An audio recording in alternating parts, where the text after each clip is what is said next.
동국대를 이끌 새 총장 후보 10명 가운데 적임자를 가리기 위한 절차의 하나로 공개 토론회가 열렸습니다. 하지만 동국대 총장 선거 사상 처음 시도된 이 행사는 일부 후보의 자격 등을 문제 삼은 총동창회의 항의로 중단되는 소동을 빚었습니다. 류기환 기자가 전합니다. 불교의 사학 최초의 총장 선거 후보자 공개 토론회가 동국대에서 펼쳐졌습니다.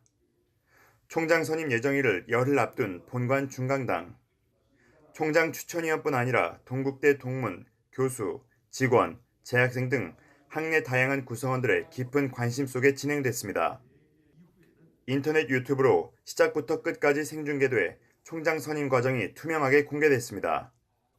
되도록이면 서로 비난하는 또 서로 상처 주는 그런 말은 안 했으면 합니다. 왜냐하면 서로 상처 주게 되면 이렇게 좋은 분위기에서 훌륭한 총장을 뽑고 그야말로 축제 분위기 이러한 자리에서 나중에 상처가 남게 됩니다.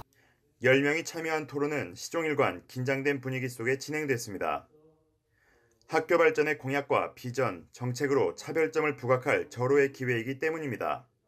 교육 수요자 중심의 대학 혁신, 미래사회 핵심 역량 중심의 대학 혁신. 힘있게 추진하는 심부름꾼 총장이 되겠습니다. 30년대 고대, 연대, 동국대 3대 명문 사립대로 현재 동국대학교에서 가장 중요한 것은 소통과 화합입니다. 중단, 재단, 학교. 불교 문화와 사찰의 일상을 생각하며 불교사학 동국대학교의 위상 제고와 책임의식을 사람 중심의 경영을 하겠습니다. 그래서 에너자이즈 동국을 리더십의 안정과 신뢰, 둘째, 연구 경쟁력 강화입니다. 융복합형 교육 연구 시스템을 가진 대학입니다. 이 상생의 경영은 신뢰와 화합이 있는 조직에서만 가능합니다.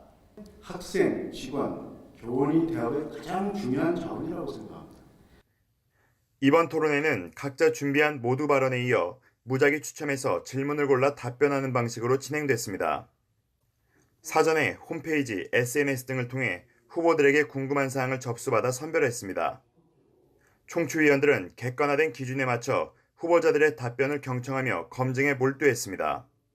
첫 번째 질문입니다. 이러한 공약이 실현되기 위해서는 반드시 재정 확충이 필수적이라고 볼 수 있습니다.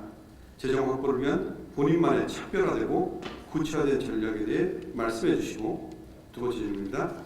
재원이 충분하지 않는 경우 최우선적으로 실천하고 싶은 공약을 두 가지만 우선순위를 정하여 말씀해 주십시오. 내일 총추위 4차 전체회의에서는 3명에서 5명 정도로 이사회에 추천할 후보를 추리게 됩니다. 이어 다음 달 초 이사회를 열어 19대 동국대 총장을 최종 선임하게 됩니다. 오늘 토론회에서는 총장 선거를 둘러싼 학내 구성원들의 관심이 과열 양상으로 표출되기도 했습니다. 동국대 총동창회 측 인사들이 단상에 올라 일부 후보가 터무니없는 공약을 펼치고 있다며 자격을 문제 삼고 나서면서 토론회가 시작부터 중단됐습니다. 이번 공개 토론회는 총장 선임 과정의 공정성과 투명성 측면에서도 큰 의미를 담고 있습니다. 타 대학을 비롯한 캠퍼스 총장 선거 문화에 미칠 영향도 주목됩니다. 동국대에서 BBS 뉴스 류기환입니다.